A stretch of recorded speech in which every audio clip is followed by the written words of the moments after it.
But I want to start talking about chest rotation around the spine. So, what, you were sound asleep, and what, the first thing you're going to do is look for your mother? Is that better? Is that better? So we covered this right when he was kind of born. I still refer to them as infantile spasms. They're a release of kinetic energy. I get that. I know infantile spasms, most people refer to it's because it's declared for seizures. But infants are just going to just make random spastic movements. It's just what they do. So his eyes and vision are settling down, but see how he's just releasing. So I actually was having a conversation about this before because someone was saying, oh, it's the extensor muscles. So when you have the extension is built off the extensor muscles. That's off of a cognitive system that has learned. But if the system hasn't learned, it's just, again, the baby's response to stimuli. Now, that stimuli might be just not having a blanket on it and being able to play with space, which is a really important milestone that people don't believe in. But if you don't get a spatial orientation or a sense of space, you can't drive a car later on. And that's where you see kids, especially with autism and ADD, have that relationship problem and they can't drive a car. I mean, as an example. But notice too how when he does these movements, his hands go over his head. And again, I'm not trying to say he's better, she's not, or whatever. I'm just trying to say these are just little developmental movement patterns that people need to start looking for. And one of them at this stage, and he's just at what, a month and a week now? He should be able to randomly bring his arms above his head this way and above his head this way. Not that he should do a full, shoulder rotation. That's not what he's after. That comes much later when you start tossing and throwing. That's why the throws first are like this, and then they start bringing the ball back behind them. But to bring a ball back behind them, guess what? They have to have a very significant rate of counterbalance, which is happening right now.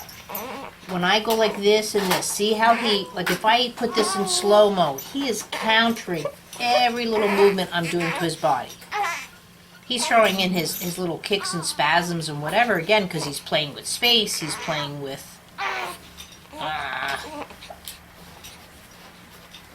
he's a loud little 1-month-old. Yeah, my favorite age is little one. Thank you, love. This is where I like the nursing, and they nurse and they sound like they haven't eaten in about 10 days. Yeah, they're starving, like they never get fed.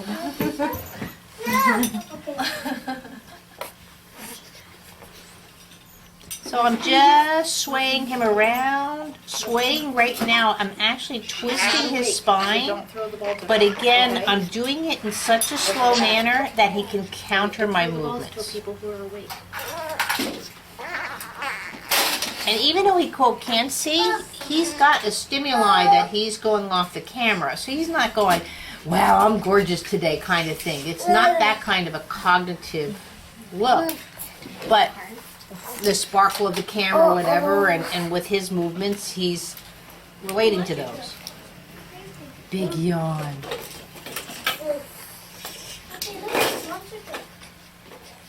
But see how I can, in this position now, very easily cross his chest over midline, even though he's facing to the right. If there's a child with a response problem, even though his arm's coming back, and this is what I'm start doing, see how he can still lift?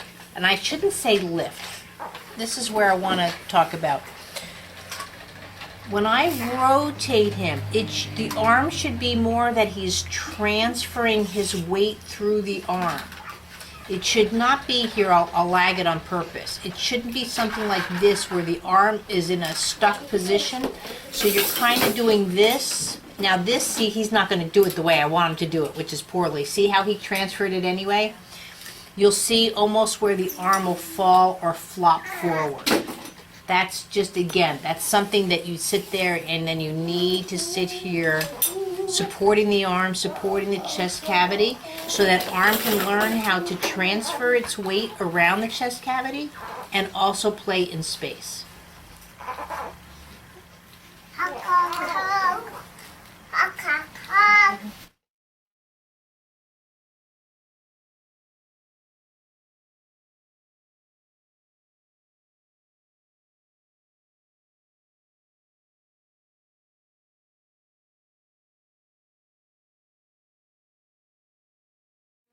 And I can just go back and forth with that. I'm just. He'll be 2 in March. Okay. Like, no, yeah. And that's Graham. Coming through. Graham's 12. Hi, Gran. I was waiting for that. He's trying to fill a diaper. Is that? I thought you were doing that too. I thought I noticed. That's one of the benefits of movement lesson. Her daughter used to go, what? Every car Every ride? day on the way here, Yeah. she'd fill her band. She just knew. Every week. It's like, oh, let's get my body all ready for movement. So see now how nice his chest sways around the spine. So notice how when and it's good because he's got a zipper here. When I sway him this way, can you see how the spine counter sways and counter sways? Do you see that now? Which is good. Oh yeah. Your baby comes here from birth, you'll have like, by the time whatever, like she just turned 2 in October. You'll just get like these uber babies. Her vocabulary, her movement skills. Because when's her birthday? Halloween. Okay. She just turned 2. But see how she can rotate constantly?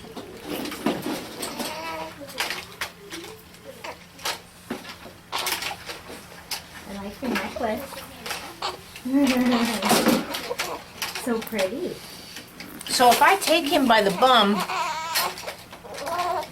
do you see how he can transfer around the spine? So see how I'm bringing the leg underneath behind the spine? He's not falling, he's not startling, he's not...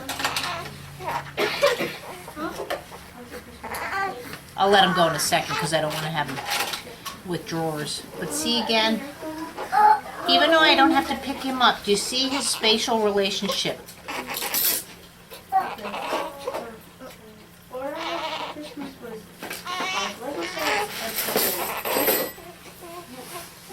Wee, I'm quickly going to do your head and then we can change you. So see again from the head though how nice he can rock and counter and do.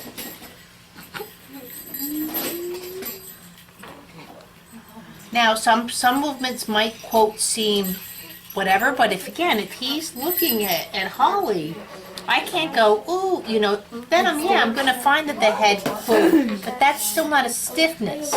If it was a stiffness, then I'm not going to see the movement in the feet. See that? See how the hands are still moving even though he's looking at her. And obviously, too, he's only a month old. I'm not going to bring him to sitting. But see how the head right there is going into these movements. So you're seeing the beginning of these movements. And that's where I call them developmental movement patterns. They're just those initiations.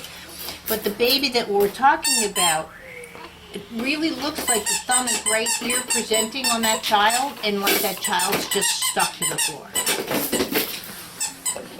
And then I can also come underneath the shoulders and see, and just twist his spine. And notice how the head is independent from the spine at this point. Okay.